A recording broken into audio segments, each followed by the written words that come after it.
You're listening to the Sass Says podcast. I'm your host, Christy Rocha, also known as Sass. I identify as a woman, a wife, and a mother. That should tell you a lot already. And over the last few years, I've learned the value of talk therapy. I have seen how my inner work not only enhances my own well-being, but also my marriage, my parenting, my relationships. And in fact, you wouldn't be hearing this right now if it weren't for the work I've done. My mission is to debunk the misconceptions and stigmas around what therapy is and who it's for. Let's normalize working on our mental health and seeking help when needed. We've all heard of self-care, self-help, and self-love, but do you often wonder how to actually make it all happen? I do. You'll hear strategy-based conversations with professionals, as well as inspiring and validating stories from women who are just like you and me. Think of this podcast as the weekly therapy sessions you didn't know you needed, with a dash of sass, a lot of vulnerability, and me, relentlessly asking, but how? Hello! So today I am joined by Elissa Weinzimmer, an award-winning vocal health educator, presence coach, and the founder of Voice Body Connection. After suddenly losing her own voice at age 21, Elissa began studying the mechanics of voice. Over time, she developed a unique, concrete approach that empowers performers, leaders, and speakers to optimize their voices and share them more authentically. Elissa's clients include Broadway stars, television personalities, politicians, and CEOs. She has led workshops for WeWork, Equinox, Microsoft, eBay, Instacart, and more. Today you will learn so much about your voice and the voice-body connection. You will also learn about Elissa's story of losing her voice and getting it back. We talk about your metaphorical voice and why it is essential to speak your truth and live authentically. And if you heard that last line I just said and you're thinking, yeah, I've heard this before, or how generic, how unoriginal, like live your best life, got it. Let me tell you, Elissa knows her stuff. I found this conversation absolutely fascinating, and at the end, she even gets me choked up. So, tune in after the show for my final thoughts and learn a little bit more about why I was moved to actually interview Elissa in the first place. Hey, Elissa, thank you so much for joining me. I'm so glad to be here. Thank you for having me, Christy. I'm so excited to talk with you. I was just catching up on all of your social media and your podcast, and I honestly, this might be so cliche to say, but I feel like I could listen to you talk and just because of your voice for days. You just have such a nice voice to listen to. Thank you. My goodness. What a nice way to start our conversation. Yeah, well, I know it's your thing, but it's true to you. It really is just such a nice, I don't know, you got a nice quality voice.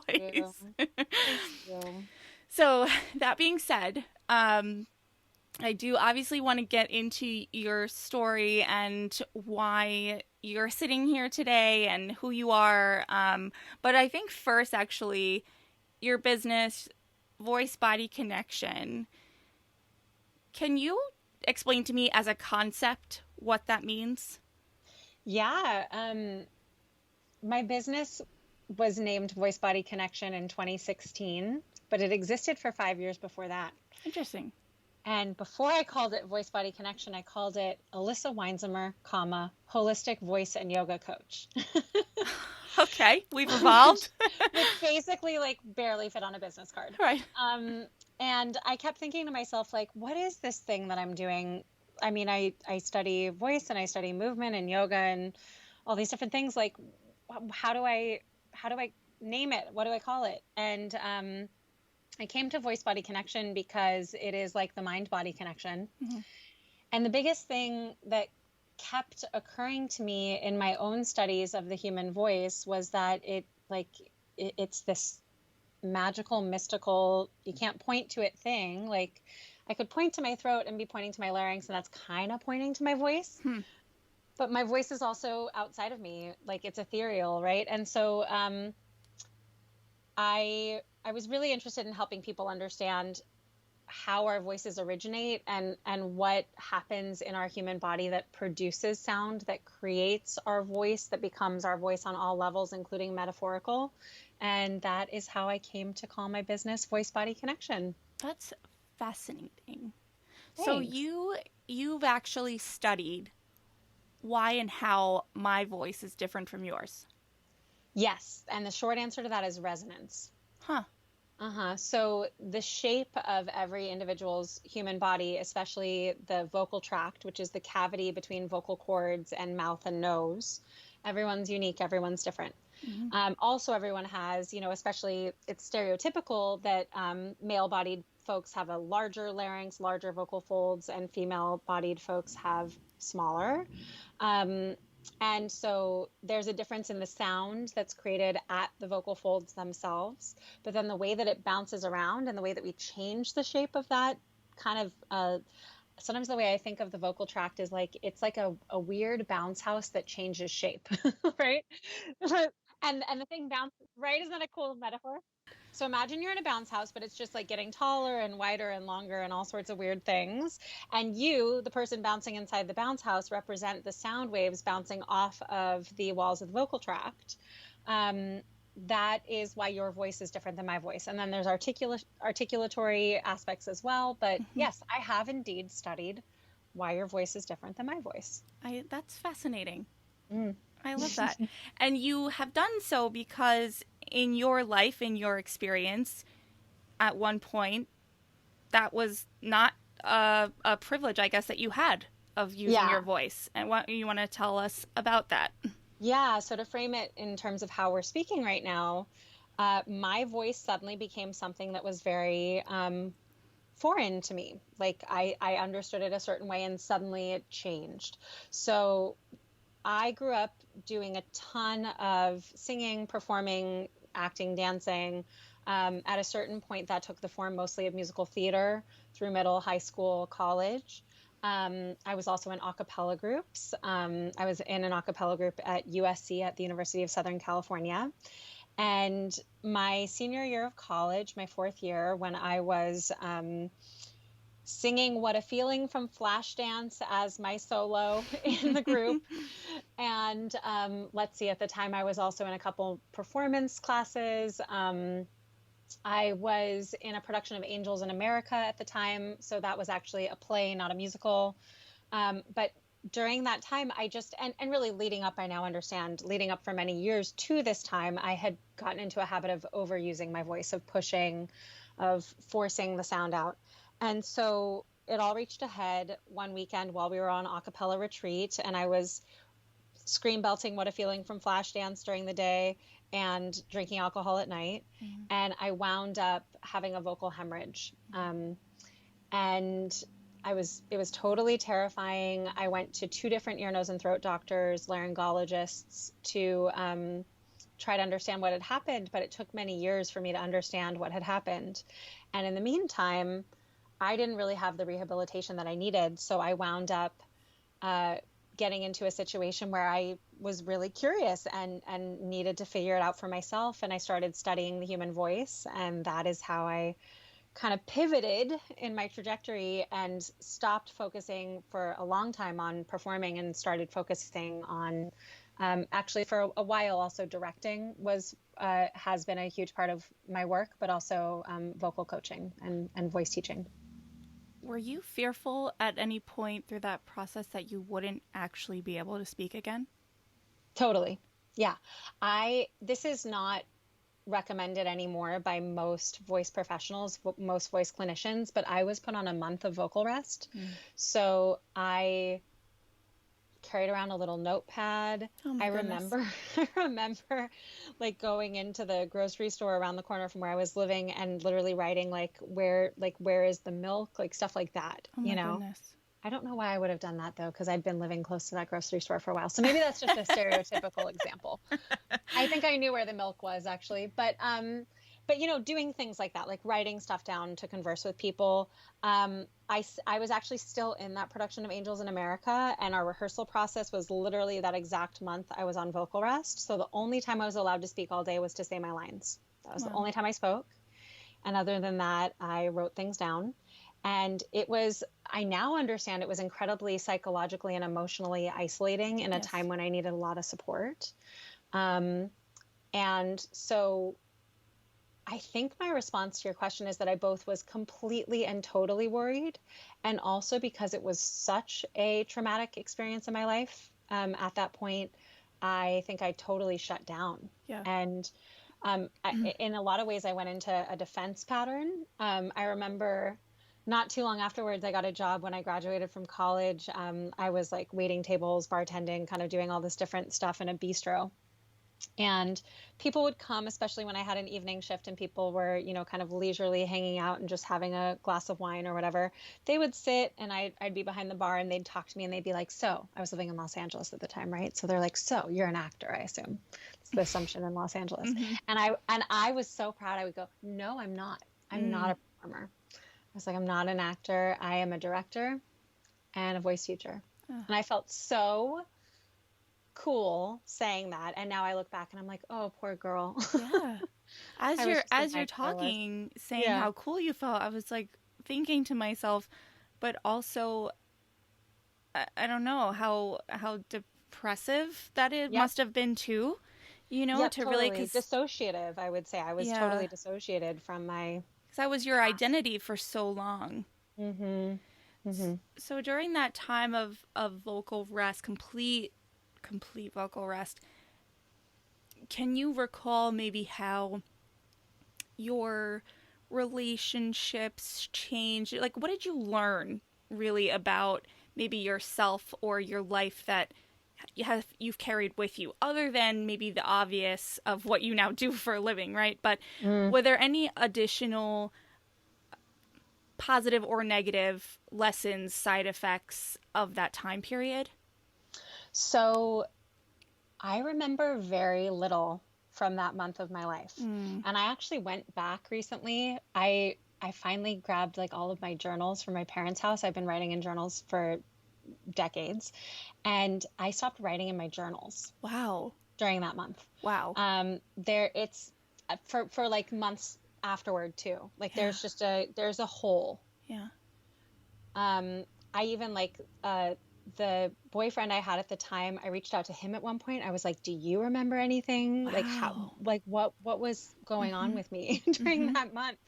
Um, and basically I don't know. I don't Yeah. really remember. I remember that I started speech therapy, and I remember some of the exercises, and I'm still actually very close with the speech therapist that I worked with, Joanna Kasdan, who is still practicing in Los Angeles and is a really important mentor of mine.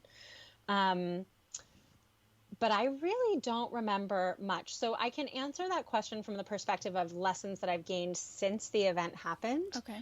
But in terms of any synthesis that happened very close to the event, I think I must have gone into pretty full on nervous system shutdown to protect myself. Yeah. I'm pretty sure. Do you Yeah. feel do you feel let down by the medical professionals around you at that time? The short answer is yes. Yeah.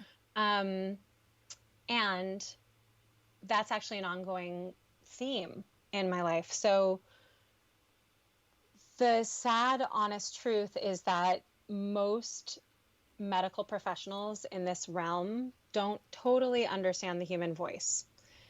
Now, I like to joke, and I'm not a clinician, but I like to joke that it's really cool that my business, that the work that I do in the world is not it's not like life or death. It's not like someone gets wheeled in and there's, open heart surgery to perform. Hmm. By the time someone shows up to work on their voice with me, they have to have been suffering a decent amount or really have been thinking about it a lot, because it's not actually related to our survival Right. entirely. I mean, it is to some degree to be able to, communicate, express ourselves. That does help us stay safe. But so a lot of the medical profession that works in the realm of ear, nose, and throat, which is actually, it's a small region of our body, but there's a lot going on there. Mm-hmm. Most professionals focus on articulation issues, swallowing issues. Those are kind of the big areas in terms of what speech language pathologists do. And laryngologists are a small subset of ear, nose, and throat doctors. So I've gotten very active in collaboration with the clinical community that does serve um, the voice, the human voice specifically, works Mm-hmm. with the larynx, the vocal folds, and all its attendant things. And I think we probably all feel this way. I think so many of us have a story about how we went to go see a medical professional for an issue that we had who couldn't Yeah. help us. Yeah. And so we wanted to go into this very unique specialty. And so, I'm active in, for instance, there's an organization called the Pan American Vocology Association. Vocology is our fancy word for both clinicians and coaches, myself being a coach, who Mm-hmm. work with the human voice. And that's really the torch that we carry, is the importance of people understanding their voice. But it is very possible for someone to wind up in a situation like the one that I was in and go to any old ear, nose, and throat doctor or speech therapist and just really, really be let down. Yeah. And it's just because the people that they're seeing simply weren't trained Right. in, and there isn't a lot of training available. Like Yeah. it really is. It's an emerging corner of the field. So unfortunately, I hear stories like the one I experienced way too often. And it's part of the reason I've stayed in the work that I do around vocal health education, because I want people to get the help they need. Yeah. I'm thinking of, on a much lesser scale, I had, after my first baby was born, for the first year of her life, I had such a pain right above my eye. It Oh, was wow. it was constant, and I, it was just felt like a constant headache, and I ended up going to an ear, nose, and throat doctor Mm-hmm. because I Yep, was that's like, their sinuses. yeah, Yeah. I was like, do I have a sinus infection? Do I have an allergy? What's going on? He did all of this, whatever he did, I don't even remember, and I now know that was just where I was carrying stress of being a new mom and a newborn, because literally, as soon as she started sleeping through the night, which for my daughter took a year, it was Mm-hmm. like poof. And Yeah, I yeah. and I know now too, because after my son was born, that same level of stress I then carried on my left shoulder. I don't know why, but it's like I can feel it when I get super overwhelmed with anything. I feel it now on my left shoulder, and I think that is, it gets lost a lot, because here I am with this doctor.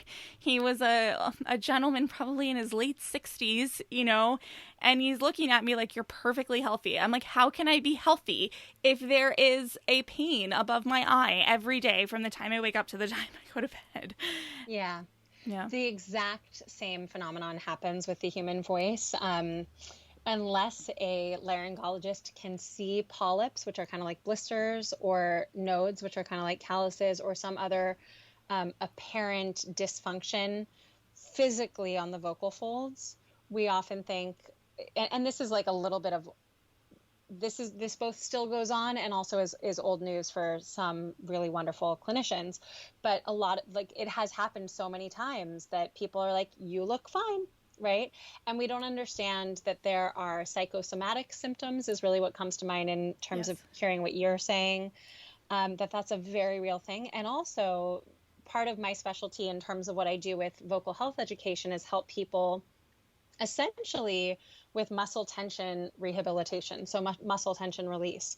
And can't necessarily see super clearly when the fibers of a muscle are overly engaged, right? Mm-hmm. Or there are, especially when the patterns are actually patterns of function as opposed to just apparent, uh, pathology. Mm-hmm. It's not the type of thing that you can see very easily, but we wind up in situations exactly like the one you described, where someone says, well, everything looks fine. And it's like, but I don't feel fine. What do we do now? Yeah. So that's a really frustrating experience. And it's essentially the one I had too. I mean, when the first time I went in, the doctors, they didn't actually even say hemorrhage. The words that they used were, you've experienced vocal trauma. And I was like, vocal trauma, what does that mean? Right. And of course, like, made it huge in my head and just totally freaked out. And yeah, so I think the quality of how we communicate with each other about this stuff, and acknowledging each other's experience is really, really important. I even like, another thing that came to mind as you were speaking is when I was in high school, I played Adelaide in Guys and Dolls.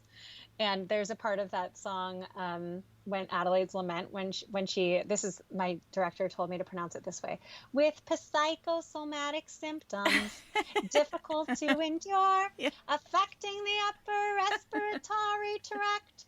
Exactly. And right, that literally just came to mind while you were talking. But it's like, the funny thing is that whole song is literally a joke about how, like, oh, she's fine. Mm-hmm. So, like, literally we have, you know, it's just that he won't marry her, but she's fine. Right. Right. Yeah. And no, like, things like that affect us for real, in real ways. Yes. Yeah. Mm-hmm. How, throughout that experience, I mean, I feel like at this point, you've come pretty far from where you were at that time. How did you cope? How did you Yeah, what happened? Yeah. Like happened? Yeah, like I'm wondering, you know, like did you have a therapist? Did you have friends? I mean, how Yeah. because it really was a traumatic experience, and it really like you said, just to have such a legitimate block there is so telling, right? Of how impactful it was for you, and obviously, but yeah. How? How are you sitting here doing question. all this? Yeah. Thank you. I will answer that to the best of my ability. It depends on the chapter, you know, of life. Like, my coping mechanisms shifted. In full transparency, I now realize that, like, a couple things that started, a couple maladaptive patterns that started in my life, specifically around money and relationships, started right after the injury. Interesting. Like, that the relationships I started getting into weren't as healthy. And the way I was spending my money and my willingness to rack up credit card debt was not as healthy.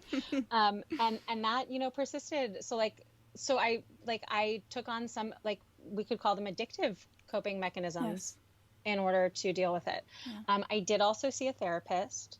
I did also do a lot of, like, progressive step-by-step training and research around human voices. I had been studying a theater voice technique called Fitzmaurice voice work. I started studying it during college. And then the speech therapist that I went to go see that I mentioned, Joanna, was also certified in that work. So all paths sort of led to me. I got certified in that work. I got certified in yoga. I started studying body-mind centering as part of my early yoga work, which is a somatic practice that I'm now almost done with my certification in a decade later. And I would describe the psychological process of coming to understand what happened as, like, a very, very slow thaw. Because I even remember a dear friend of mine, my astrology teacher, Virginia Rosenberg, who is, she's like a guest on my podcast. I was visiting her, and I specifically remember we actually have similar stories around our voice. And she and I had just, you know, been doing a vocal practice together at her house, and I was driving back away.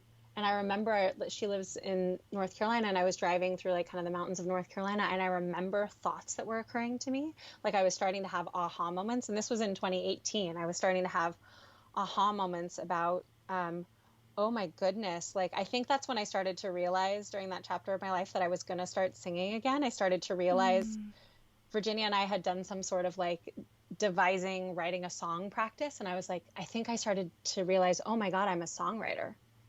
I write songs. And then suddenly it was kind of like, if we're using the thaw metaphor, it was almost like the iceberg cracked open finally, and there was something that had gotten frozen in the middle. And it was my identity as a songwriter. And I started to remember that prior to taking any music lessons, when I was a kid in elementary school, I spent recess out at the far edges of the field writing songs. That's like what I did. It was so, I mean, I won't even call it weird. It was just different than what all the other kids were doing, Yes, right? yes, It was just very yes, different. yes. And I thought to myself, oh, Yeah. okay. Mm-hmm. So it's been a very slow process to come back to parts of myself that got very deeply buried. And, I now realize that that moment that the vocal injury happened when I was 21, that wasn't like an all at once, oh my goodness, something out of nowhere happened. That was the result of a cumulative building of pushing my voice to be something that it wasn't and didn't want to be.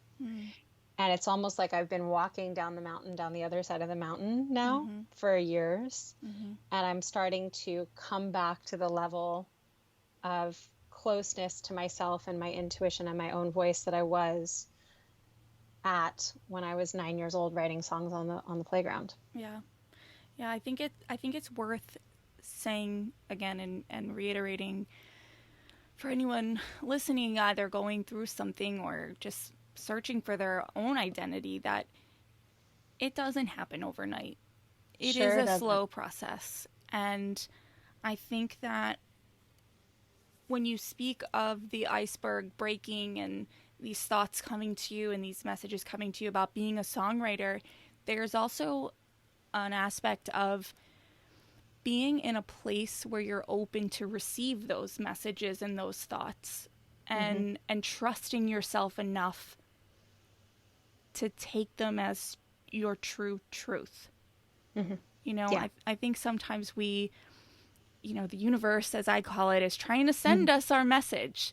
But if we're not in a place to receive it, or if we're not trusting in our own intuition and our own gut to say, oh, this is happening to me for a reason, or this message is coming to me for a reason, we can pass it by. Yeah. And so I'm bringing it up to say, I think that slow process, it's work. It's work, Yeah. And it's healing. It takes time. Yeah. A couple months ago, I kept hearing a quote rattling around in my head. I couldn't think of what it was, but I kept hearing these words, and I was like, these words are memorized. I know that I've heard them many times in my life, and I couldn't remember where they came from. And then suddenly I went, oh, they're from a play that I worked on. So from like 2010 to 2013, and then actually I wasn't officially working on the show for the years after that, but I was still very involved. I worked on a show called Witness Uganda that my friends Griffin Matthews and Matt Gould wrote. It's a musical. It's beautiful. And this was in my days of directing, so I was assisting them. And I'm going to kind of paraphrase it. Griff, Matt, I know you'll forgive me for paraphrasing. And but there's a line at the beginning of the show where the main character is talking about how God doesn't show us everything at once. Because if God did, we'd crack into a million pieces. Yeah, we're not ready. Yeah, exactly. Yeah, and that was the thought that I finally, when I remembered that it was from the show, I texted Griffin and I was like, Griffin, I don't have the script in front of me. Can you please tell me the whole quote? And he very dutifully wrote the whole thing out and sent it to me. And I was like, yes, thank you. That's the quote. What a supportive friend. I know. Thanks, Griff. Yeah, that's very nice. Yeah. Are you? I mean, I imagine you must be, but I'd be curious to hear you speak on it. Are you at this point able to say that you're grateful for what happened in the experience, or how would you phrase that? Yeah, no, that makes sense to me. I just did the California yeah, no thing. So we don't know. Oh, we do that in Jersey too. Okay. Yeah, no is yes, yeah, and no, yeah is no way. Exactly. So yeah, no means yes. Yeah. Yes. I am totally grateful for the experience. I don't know what my life would look like if I hadn't had this experience. It is such a core formative part of my life story. Yeah. Yeah. And now doing the work that you do, where are people's mindsets when they come to you? What are they coming to you?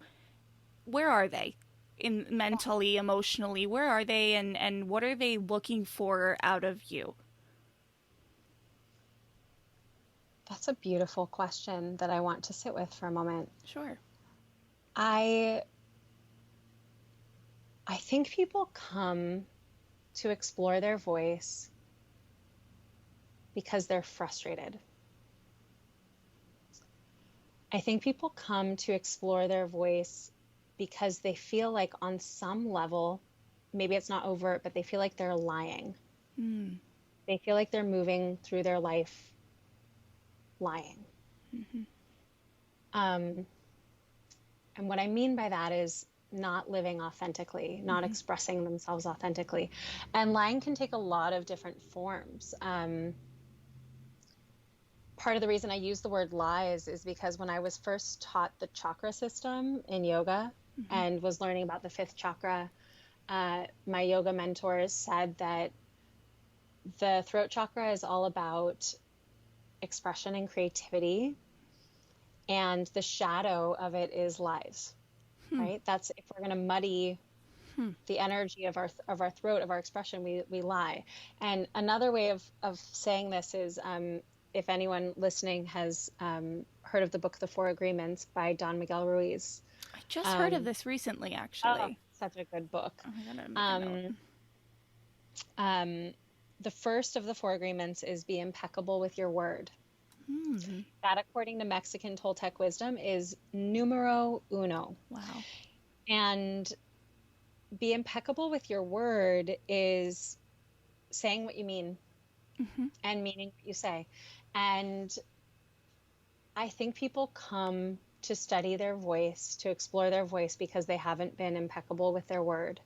And when that shows up in the form of, a singer who comes to me with a like vocal fatigue issue, Mm-hmm. that's maybe I've been pushing to sing songs the way that I think they should sound Mm. and not the way that my voice wants to generate them naturally. Mm. I've been pushing the same thing that happened to me. And for an entrepreneur who comes to me, looking to put themselves out there on social media and build their brand voice, Mm-hmm. right? Mm-hmm. Um, that may take the form of every time I turn on the camera, I either clench up and freeze, or a bunch of stuff starts spewing out of me that feels totally Mm-hmm. like caca. And so to be able to bring ourselves into alignment with our expression, to bring ourselves into alignment so that our expression reflects our aligned truth. Um, that is ultimately the name of the game, and it's about impeccability with your word. It's about authenticity. Um, it's about creativity. It's about expression. It's about embodiment. And I think people feel disconnected from all of that when they Yeah. come seeking this work. So, as much as someone is coming to you for the physical work on their voice, it's really so much deeper than that. It's really so much about their inner being and Yeah. feeling really comfortable and confident and authentic in who they are and what their message is.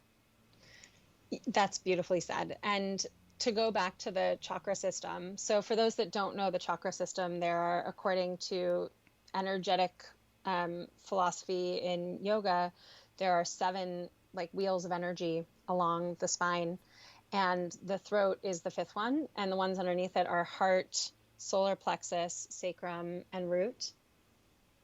And when we think about, this is kind of it's on the energetic level, but when we think about how our human voice is produced, it flows up through us and then Mm-hmm. out our mouth, our throat, right? And Mm-hmm. actually everything that's above it too, the crown chakra and the third eye, all of that gets incorporated into it as well. So like there's this flow through us and out of us in terms of energetically how our voice moves.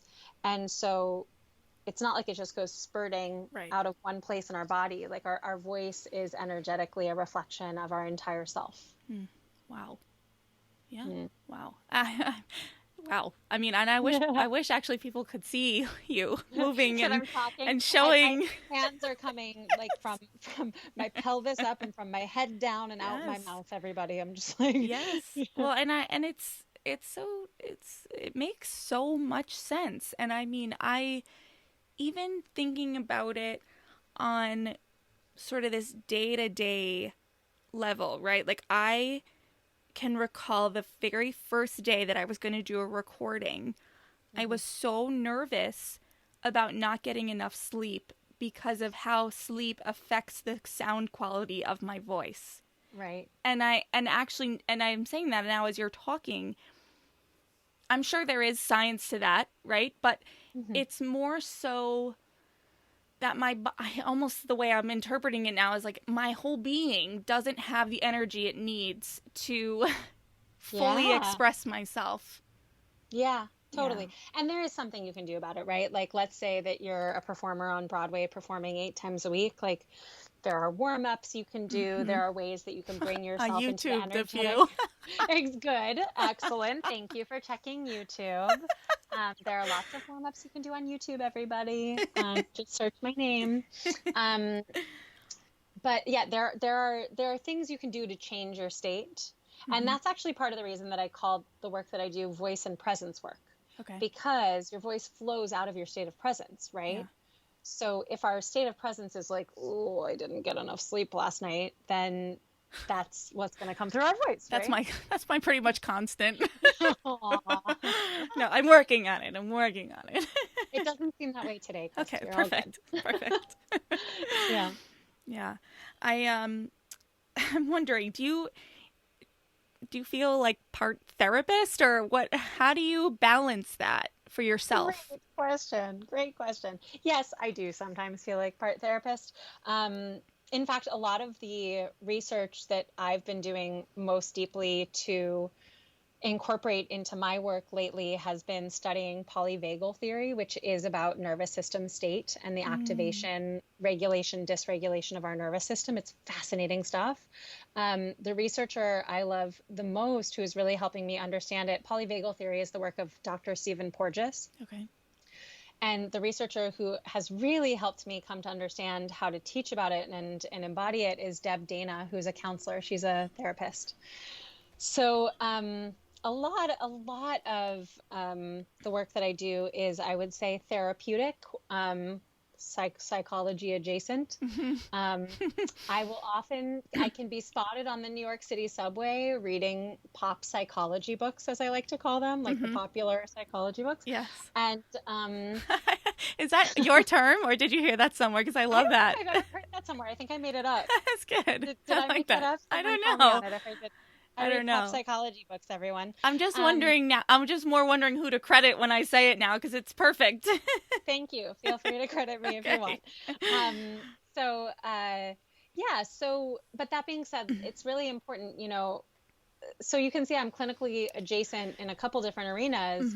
And I think that there's something to be said about that in terms of what the human voice is about for us, right? I'm going to go back to yoga one more time. The throat chakra has its Sanskrit name is Vishuddha. And the word Vishuddha essentially translates to purification or purity. So when we express ourselves impeccably, we are purifying our being. When we don't express ourselves, we are creating toxicity. That's amazing. Yeah, isn't that mind-blowing? So, I mean, that's therapeutic right there, right? Doing work with our voice is therapeutic. Part of the reason that my business has taken the shape that it's taken is because I personally, it's really, I guess it's mostly a personality thing for me. I really like educating people, meaning giving you the knowledge and letting you play with it and embody it. That is more exciting to me than working in a room one-on-one with someone all day long, or with people one-on-one. So my business has taken the form of, courses and education and a community and like kind of these group structures. When I go into corporations, I tend to do big workshops. So it's taken that form because I really love the structure.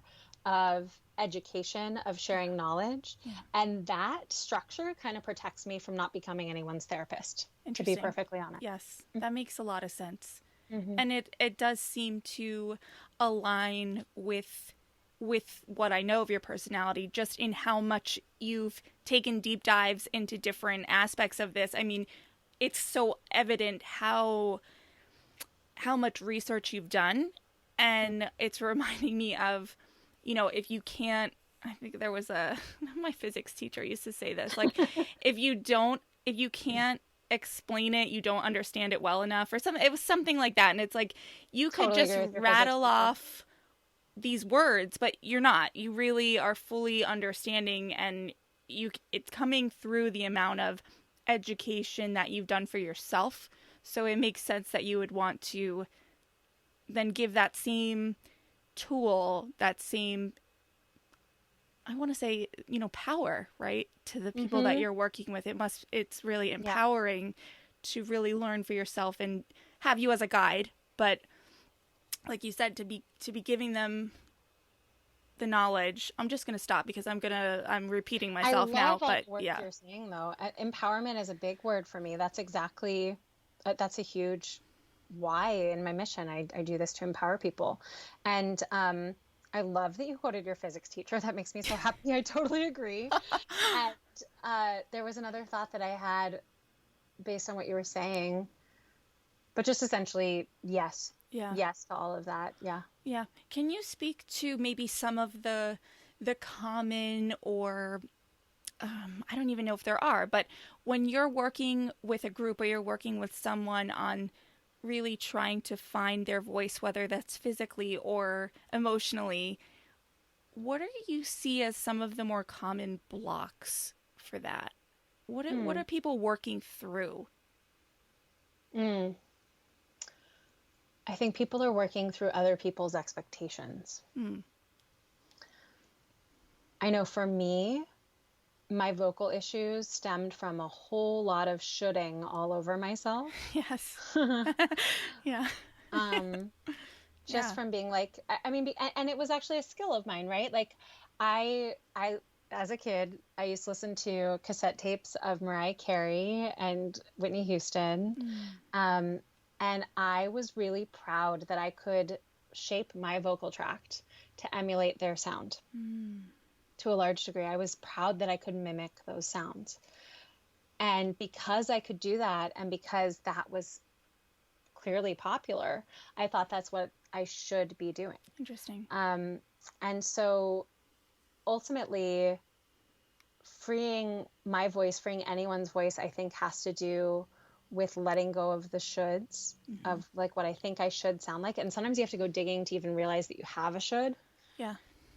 And really just starting to connect to impulse and make sound from there. So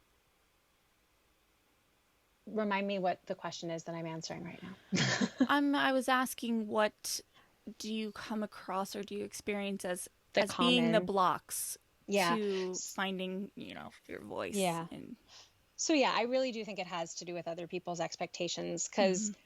also our voice is the thing that leaves us. It's, my arms can reach this far and give someone a hug or a pat, but my voice can go so much further. It's by far my longest limb. Wow. Yeah.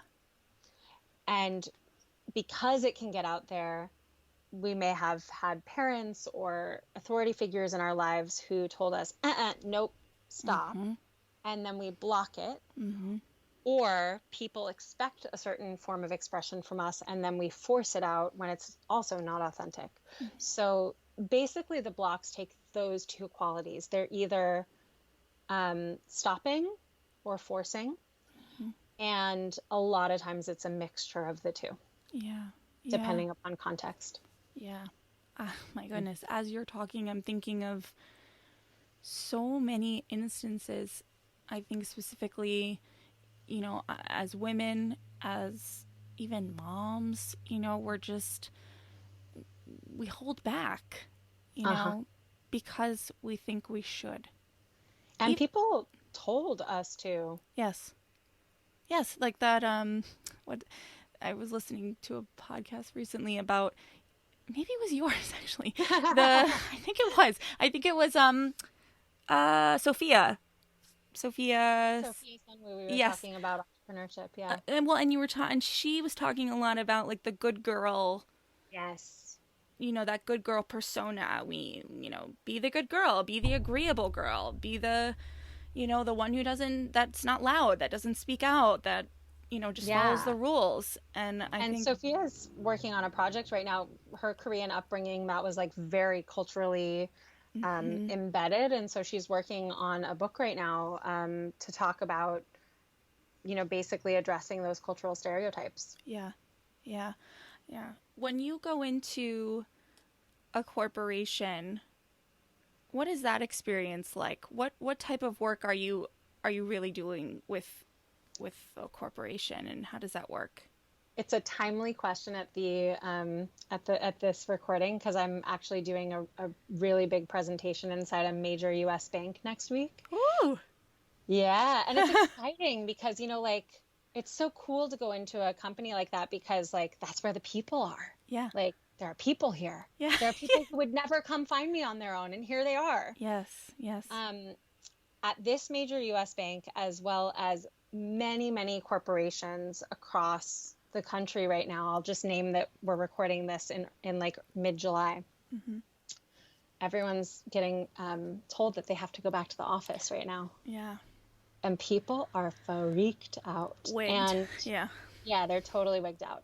And a lot of the messaging that I've seen from, the corporations is not super sensitive in terms of, how this needs to be a gradual transition. It's not just like poof and we're back. We've made so many adjustments to create our pandemic lives, right? So, so essentially what I really want to do, and we'll see how it goes in this workshop this coming week.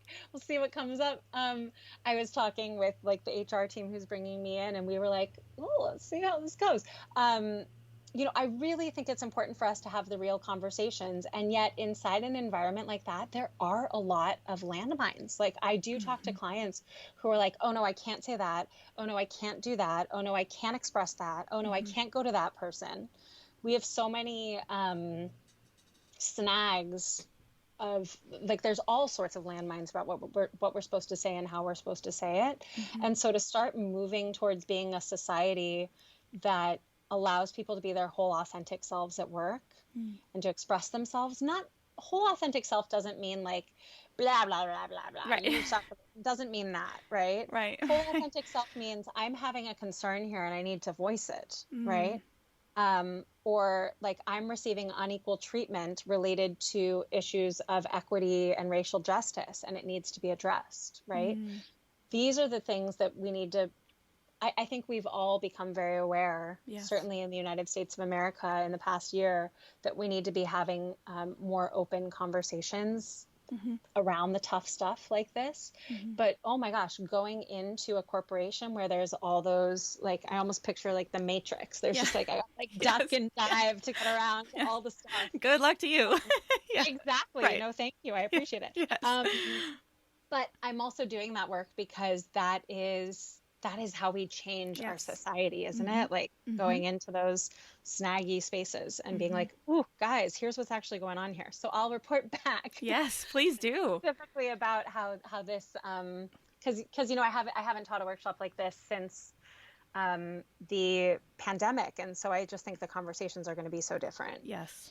So are you addressing the leadership in how to create a safe space for people to be their authentic selves, or are you addressing and coaching the, so to speak, the employees in a hierarchy of how to approach leadership, or is it both?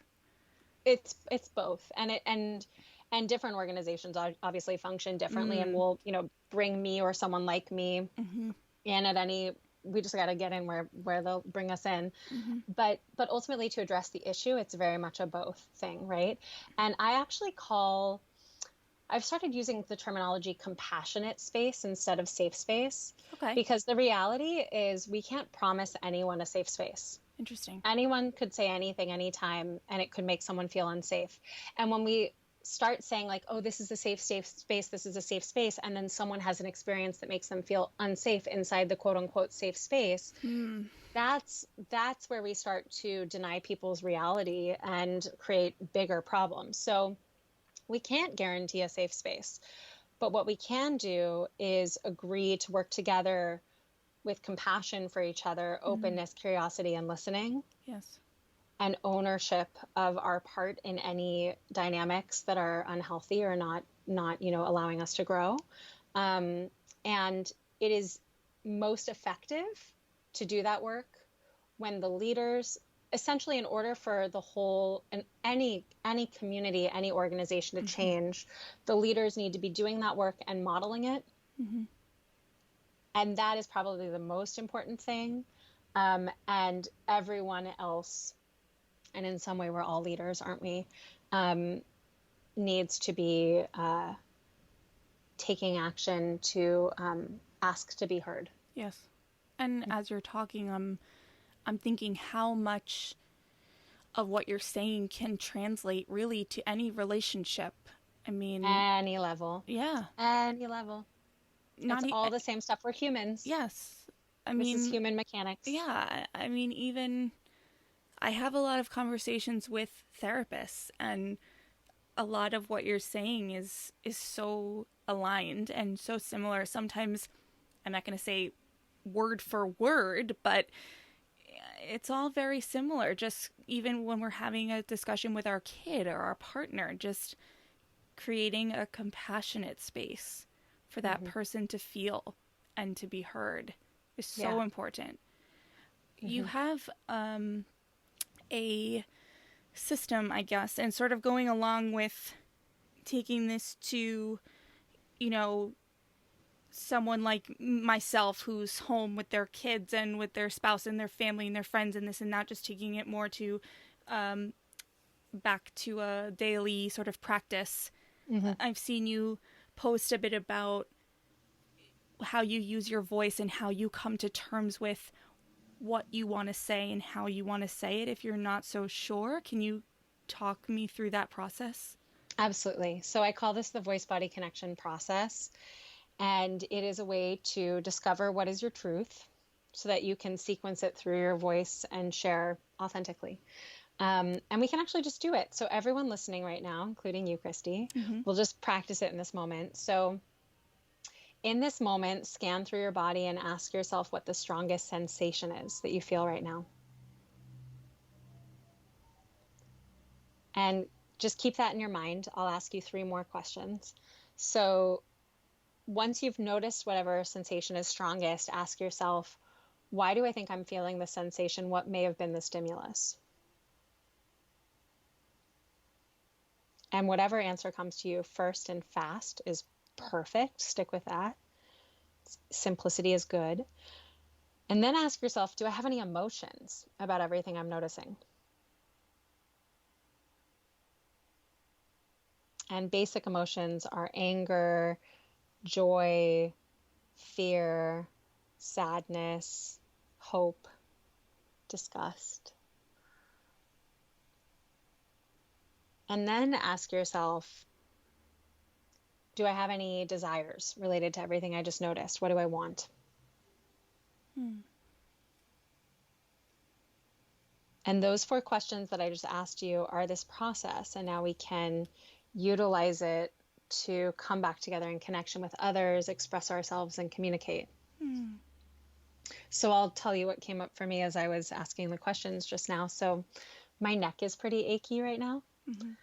And I'm pretty sure it's because I slept funny. I woke up in the middle of the night and I was like, why are my pillows stacked in this strange way?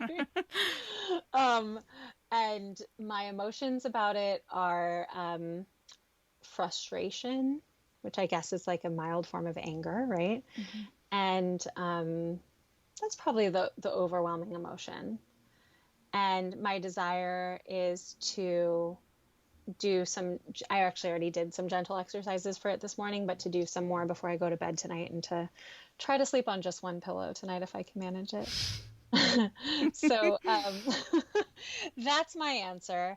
And obviously that's a pretty like relatively benign example, but we can do this in moments where our heart is beating really fast because someone just accused us of something we didn't do, right? And then our answers are going to be more charged. What were your answers, Christy? I feel tension in my left side, my left shoulder, and I've learned that this is where I carry my stress and my overwhelm and my Hmm. but what I really came to was the tension of pressure, Hmm. feeling the pressure and the weight of wanting what all the work I'm doing here to be successful Mm. and to have success even whew. Yeah, I feel it too. It's powerful. And ultimately there's excitement there too, right? But Hmm. I want not only do I want this success and the fulfillment, but I'm also very, very aware and in connection to the pressure, the tension, is that I want more freedom and I want more time to myself. Ooh, your shoulder just taught you that. That's amazing. And it's because I know now when I've been doing this pandemic thing with these two little babies for a while, and I'm burnt out, and I'm now starting this show, and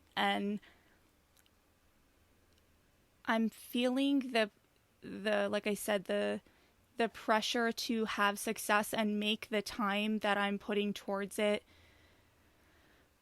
meaningful for myself, but also, you know, wanting my kids to see that I followed up on all of the Mm. things that I want to do and ooh, I mean I don't know, I could keep going. That's all so beautiful. Yeah, but when I mentioned not only the pandemic stuff and the quarantine and the kids and the parenting and all of that because really what I know to be true now is that I'm balancing constantly, especially when I'm in conversation and doing the work, that I'm trying to balance my my guilt of wanting time away from my children Hmm. with also what is financially possible for us at this time to get Hmm. that time away from them. And that's a whole other thing. But it doesn't leave my brain because I'm either in the moments with them, trying my hardest to stay present with them and give them mom, but my brain is often with my passions and who I want to pitch and what show I want to edit and the content I want to create for social. And then when I'm in these moments, it's like I have one eye on the monitor. I've got, my daughter's been awake for half an hour and she's playing and she's fine, but it's like, you're here Yeah. in this interview, be here. She's okay. But it's a constant talk through. Yeah. Well, and oh my goodness, Mama, like you are doing so much and it's amazing. Like, of course you have to have your eye on the monitor. Yeah. And You got me it's emotional there, Elissa. it's so good to hear your vulnerability. It's amazing. And I guess I'll just ask you, how do you feel after having expressed all of that? I feel lighter. That's the purification process. That's Yeah. what that is. Like, that's speaking your truth right there. The feeling has moved from my shoulder to my gut a bit. Movement is good. We like movement. Yeah. Because Yeah. it's still no one can see me right now, but I'm kind of moving and shaking and Yeah, yeah. it's moving to the gut because did I really just say all of that? But I'm happy it's out of the shoulder. I'll tell you that. Well, and of course, so like now maybe the next desire, right, would be like, Yes, it's shake, like, do what okay, you need here we to do, just go. like move around. Yes. You know what? The thought that escaped me earlier on just came back to me. And it is, you commented earlier that you can hear in my voice when I share something that like there's a quality of having lived it, understanding it. There's a quality of what I would call embodiment. Mm-hmm. I just want to say that in very early days of teaching, I did not have that. I was still stuck in my habit of like spewing things that I was supposed to say. And especially, you know, when, I mean, like, especially having finished my yoga teacher training, for instance, I remember walking around the yoga room when I was teaching asana classes being like, raise your arms above your head. Yes. Exhale, forward fold. Inhale, look forward. Yes. Exhale, step your right foot back. Like it was very mechanical, right? Yes. I was just repeating what I had heard and what I had learned. Robotic. It was very robotic. Yes. So I just want to affirm for anyone listening who's like taking steps in this direction, you got to go through the sludgy stuff. Like you're not always going to be perfect. You will make videos that you're like, oh, I don't feel good about them. Yeah. But you also always have access to exactly what you just modeled so beautifully for us, Christy. And there's that modeling idea that like what you just expressed was so present for you. We all have access to what is true for us in the moment at any moment. Yes. And it's just about, especially if we've been polluting our pipeline towards that, clearing the gunk can take some time, but we all have access to that. And I just one more time want to say how beautiful it was to hear you express yourself and how liberated it made me feel. And so you asked about what the process is. The process is essentially starting with your body to understand what to say. And the truth is, like, let's say you wind up in the position where you have to go in to talk to your boss or send an email and say, hey, I'm really anxious about going back to work. I've arranged so much childcare and there's just going to be a lot of considerations for me to make this possible. You don't necessarily need to say, the moment I got the email, my heart was beating very quickly. Like, it doesn't need to be a perfect formula. Right. Sometimes our sensations are mostly information for ourselves, but the beautiful thing about them is even if we shared them with someone else, no one can argue. I'm never going to say to you, Christy, your shoulder doesn't hurt. Right. What, your shoulder hurts? You think your shoulder hurts? Who are you? Like, it's really hard for me to go that far to tell you. And it's very hard for me to tell you to argue with why you think the stimulus is what it is. It's very hard for me to argue with your emotions. It's very hard for me to argue with your desires. As soon as we start using our other tried and true forms of communication, or maybe not so tried and true, where we start saying you should, I should, and you know, mixing our truth with someone else's. So true. That's when we can get really tangled. But if we come back to my sensations are, I think it's because my emotions are, what I want is, that stuff people can't argue with. Yes. It's ours. It's our truth.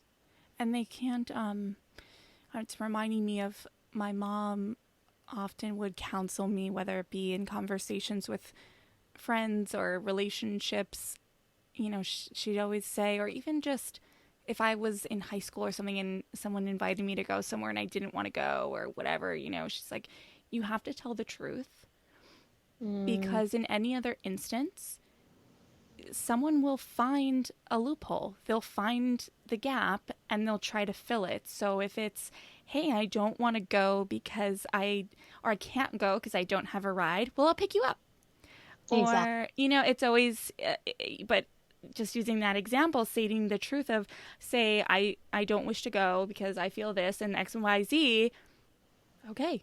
What can someone say? Right. I mean, exactly. That's a really, I guess, I immature. wish I had known that when I was a kid. Yeah. I can't come tonight because I'm feeling really overstimulated and I just need to take a bath. Yeah. What I would have said if I had known. Yes. I can't be around people tonight. I'm feeling overwhelmed. Yes. Yes. Well, I guess in that case, just finishing that off was more, I just don't want to. Yeah, and you also don't need to give a reason. Right. That's true. You can just say no. Yes. With no explanation. No, yes. thank you.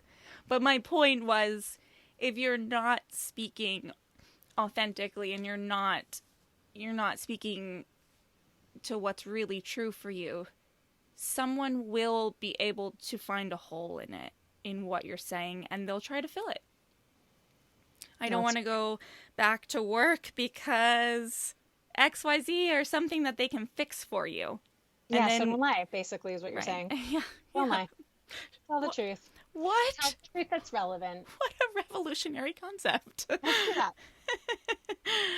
Oh my goodness. Well, Elissa, is there anything that you would have asked yourself or wanted to talk about that I didn't bring up today? I have been so loving all of your questions. They've been amazing. I feel very excited that I remembered the thing I forgot. I think I feel good. Okay, excellent. Yeah. Excellent. And anyone looking to connect with you and work with you, where can they find you? Yeah, so you can find all of my offerings at voicebodyconnection.com. As you mentioned, Christy, I have a podcast, and there's a community that you can join where we warm up with each other a handful of times every week, and there's other monthly events as well. So come check it out, voicebodyconnection.com. Thank you so much for your time. This was wonderful, completely unexpected, but I'm so grateful. Thank you. What a good conversation. Thank you, Christy. Oh boy. Yeah, I got pretty emotional. But I so appreciate Elissa's calming presence, even through a screen. And it's funny, I shared my experience with Elissa with my therapist, and since then, she's recommended on occasion that I try Elissa's exercise again when certain feelings arise that I'm having a hard time explaining or understanding, and it really works. So please give it a try. Let us know how it goes. And as I mentioned, I wanted to explain a little bit about why I wanted to interview Elissa, and I'm hoping by now you've understood, but I'm going to talk a little bit more about it. So in my experience getting married, becoming a mom, changing careers, losing a loved one, I really felt like I lost my identity. And I know many moms express the same sentiment, and when I heard Elissa tell her story, I thought, yeah, losing my identity was like losing my voice, and I bet more women and moms out there would love to learn how to find it again. You also heard Elissa talk about how losing her voice was actually, in a sense, like losing her identity.